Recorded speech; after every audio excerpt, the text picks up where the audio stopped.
Hey guys, welcome back. I'm going to be doing a little video today to show you how you can take a PDF and turn it into a Photoshop document where you can alter the color and the texture to create painter's elevations for a show. So the first thing I'm going to want to do is I'm going to want to go find a wall that I need to create a painter's elevation for. So I'm going to go find a wall from a previous show. I'm going to choose, well, I think I'm going to do Sabrina Fair because I know I've got some nice blank walls there that I can use. So again, this is any of your projects that you've done in Tom's class, or if you've done a project of your own, you can just create a PDF by printing to PDF through AutoCAD. So here I've just launched, and once it launches, here we go. I will be able to look at all of my wall sections, and I can, let's say we use this wall. We're going to make a painter's elevation with this wall. So what I do is I go to File, Plot. Sorry, my mouse is doing something weird. File Print, rather. And I am going to choose Drawing to PDF. You could also choose PDF high quality if you wanted to, but drawing to PDF is fine. I want it to be on an 8.5 by 11 sheet of paper. Again, this is an imaginary piece of paper because it's a PDF. And I'm going to want to choose a window. So you go to What to Print. I'm going to click on Window. And now it takes me back to my drawing. And I don't want my snap-on. Turn that off. I want to be able to draw a picture right around my wall. So I've chosen that, so it takes me back to my window. I don't want it to fit to paper. I do want it to be let's say for a painter's elevation, you probably want it to be in an inch to, or a half an inch scale. I'd say an inch to a foot scale is going to be best. Okay. I want it in grayscale. I want it centered on the sheet of the paper. Now I can preview it, or I can just go ahead and save as PDF.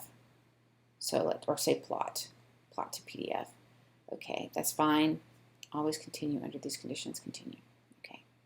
So I'm going to save it somewhere. I'm going to save it in my desktop, and I'm going to call it Wall for Example. File format's PDF right here, so we're good. Save. Now what we can do is go and look at that. Let's go take a look at it, see if it came out okay. No, that's going to be too big to fit on the paper. So I think I'm going to have to go back and do it in 1/2 inch scale or 3/4 inch scale. Let's see if that works. Let's go to File, File, Print, okay, to PDF, 8.5 by 11. I think I want it in orientation this way. That might have been the problem. Part of the problem is that it was the paper was too short because I had it the wrong way. I'm going to do Window. I'm going to go back here again. I'm going to draw a window around it. And then I'm going to say, okay, to custom. I'm going to go down to 3/4 of an inch equals a foot. Okay, I'm going to preview it this time to see if it fits on the paper.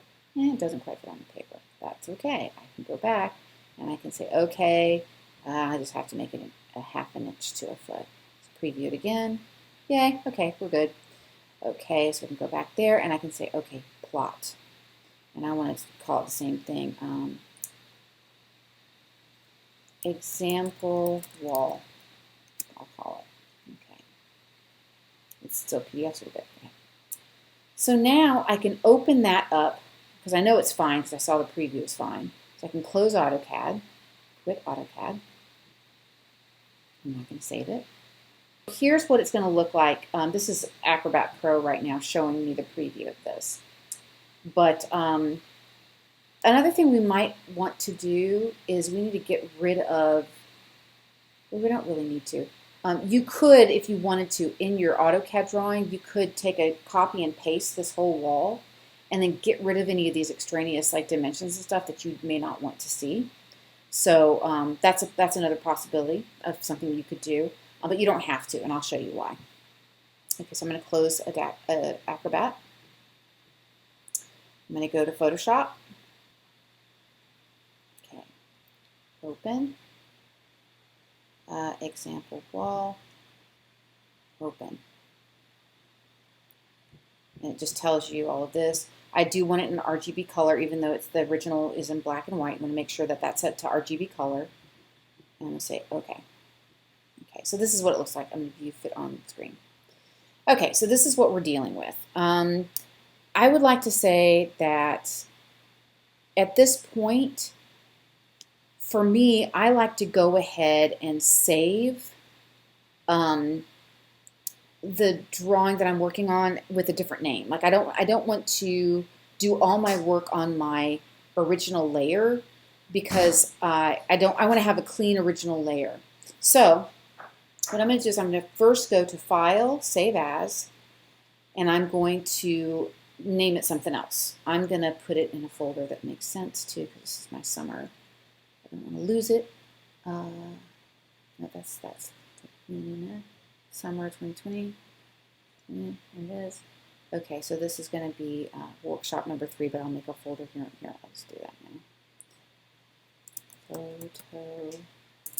Photoshop workshop number 2. Okay. All right. So, fine. Okay. So this is but it's in a PSD, which is a Photoshop document version. Okay, so you'll notice that I've got some space above the top of the crown molding and a little space below the bottom of the wall. I want to get rid of that. So I'm going to use my crop tool, and I'm going to pull that down, and I'm going to pull this up, and then I'm going to hit enter. And then that's going to save the newest version of that. Gets rid of that little bit. Okay, so the next thing I want to do is make a new layer. Okay. And I'm going to want to start labeling my layers. So the first thing I'm going to do with my drawing is I'm going to go ahead and I'm going to do my wall color. I'm just going to fill in the wall color a certain color. So I'm going to call this wall color. So all I did is I double-clicked down here in the lower right onto the title, and then it gives you a cursor and you can type that in. Same thing here, you just double-click, see how it highlights it in blue? I can just call it background or line, background lines. Okay, so I've got my wall color layer activated. You want to make sure you always have the one that you're working on activated because it can get kind of confusing when you've got lots of different layers and you don't have it highlighted there and you're trying to do something and it gets confusing. So I know that my wall color is just going to go from underneath this crown molding to just above this baseboard. So I can choose anything I want. Now, say I want just a solid color of paint. I can use my color swatches here to choose a color of paint. Look at what happens though. Say I choose right here this kind of pinky peach color. Notice over here in the lower left-hand side, it always puts your color on the lower square.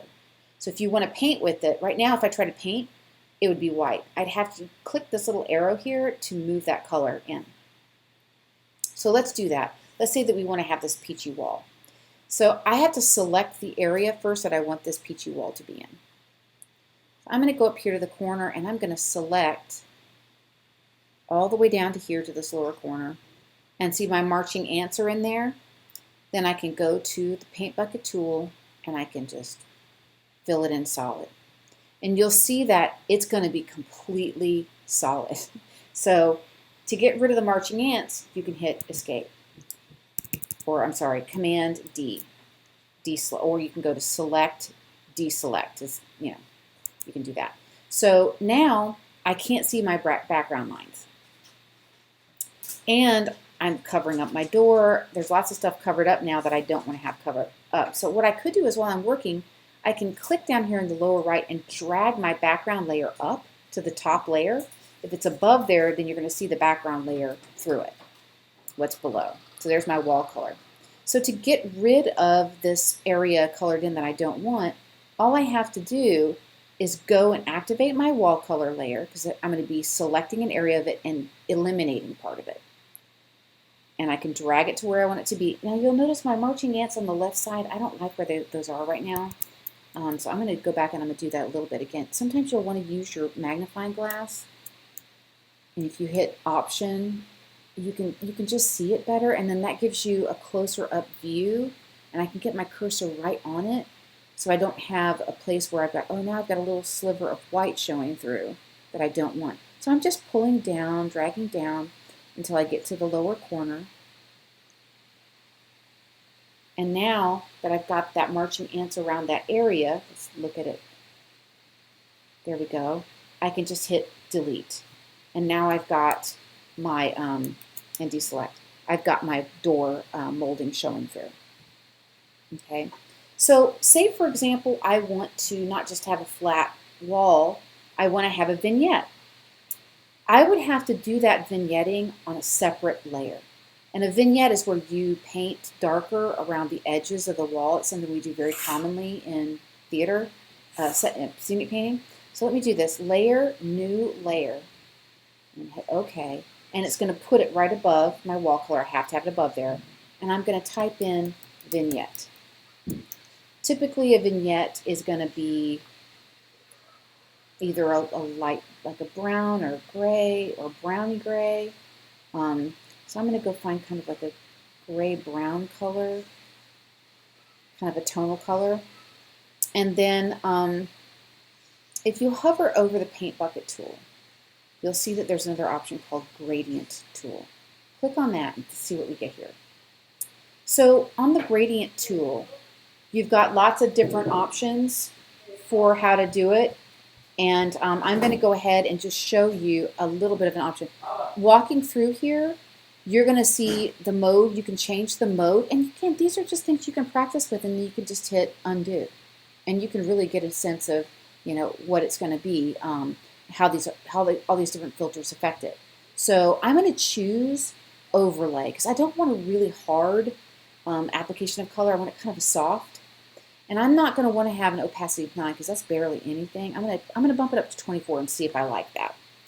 So what I'm going to do first is I know that in the corners of the wall and the sides of the wall, I'm going to want to have a vignette. So I'm going to click over here, and I'm going to pull. I'm holding down my left button, and that really just didn't even do anything. You can barely see it at all. Let me try it again. Let me really bump it up so you can really see it. So I'm going to do this again. And see how I get this, like, I get this little circle of paint. So edit, undo. So what I'm going to do is on the corner of the wall, I'm going to use my selection tool, my rectangular selection tool. And I'm going to draw a selection area. And this way, when I go back to my paint tool, it will apply it to that whole, no, it's not doing it. Oh, there we go. It's because I had the wrong one on. I had this one on. Okay. So you need to have it on this gradient. It's the one that's right here. That's why I was getting a circle. I had it on clicked on the wrong one. Okay. So now I'm going to do that and see how I can get it to kind of, and then that way, and you can kind of play around with it. Really, you know, get a sense of where it's going to be. Now I can deselect that area, and I can also just start freehanding some in. Now, it's going to go on top of the other areas. You may have to go back in and erase those areas that you don't want it to be in, but you really can get a lovely, solid application of your vignetting onto, I always like to do a little bit more up in the corners.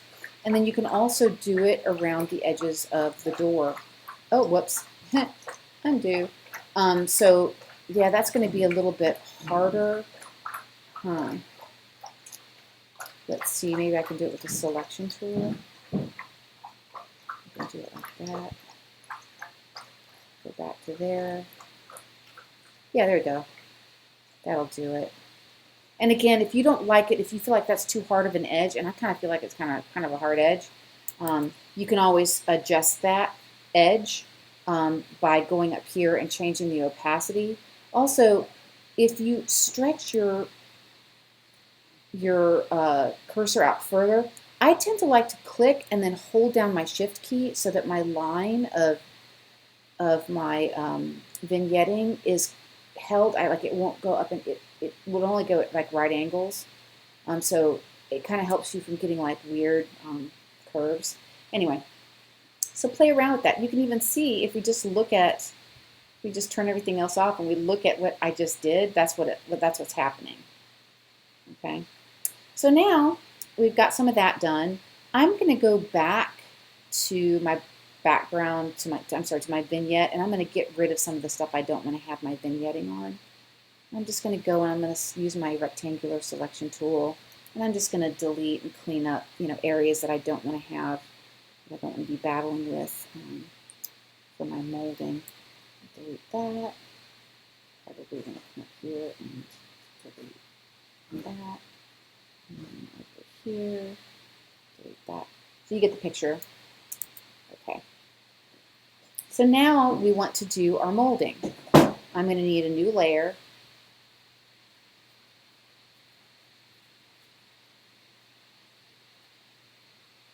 I'm going to call it molding. And I'm going to want my molding to be like a creamy color. So I'm going to go up to here. I'm going to choose kind of a yellowish, maybe brighter yellow color.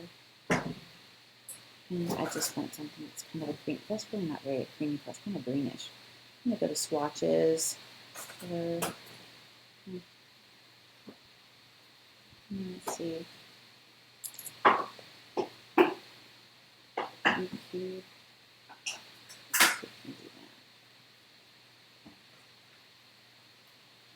I think that's going to be a little bit better.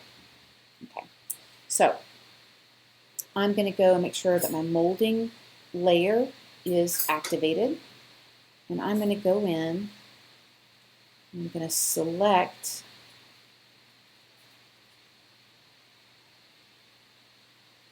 get my paint bucket back, and my paint bucket is on 100%. Okay.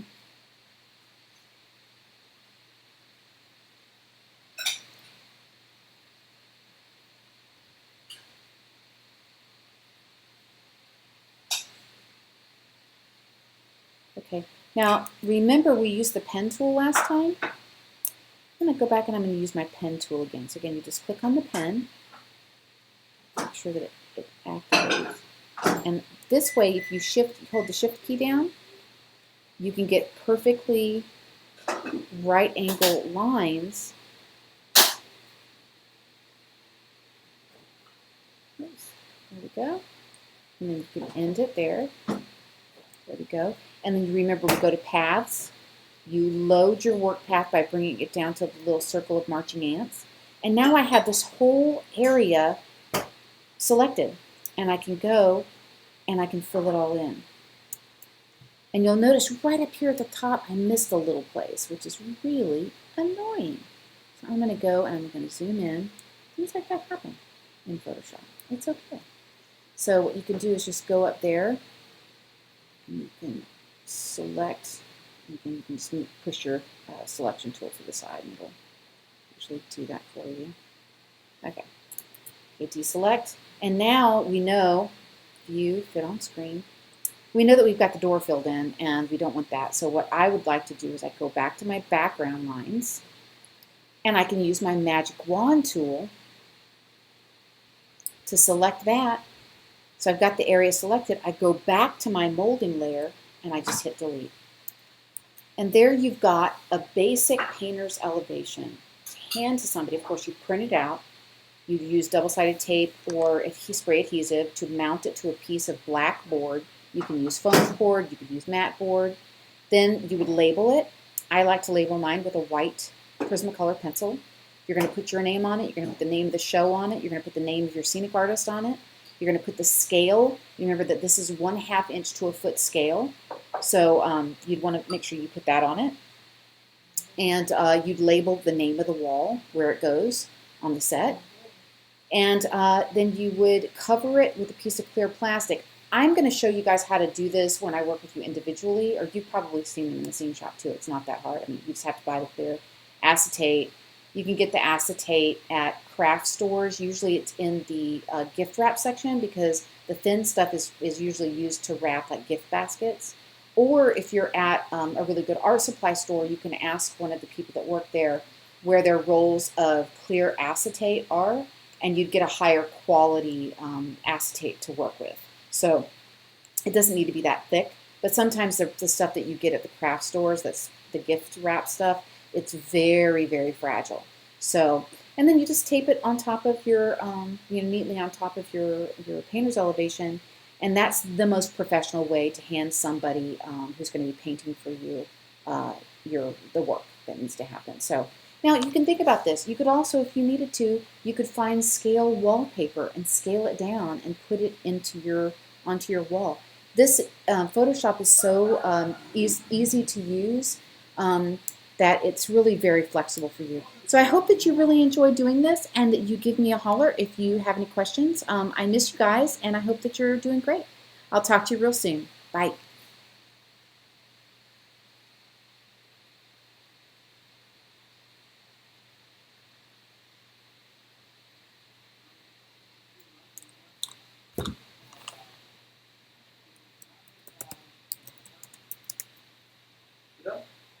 Mm-hmm.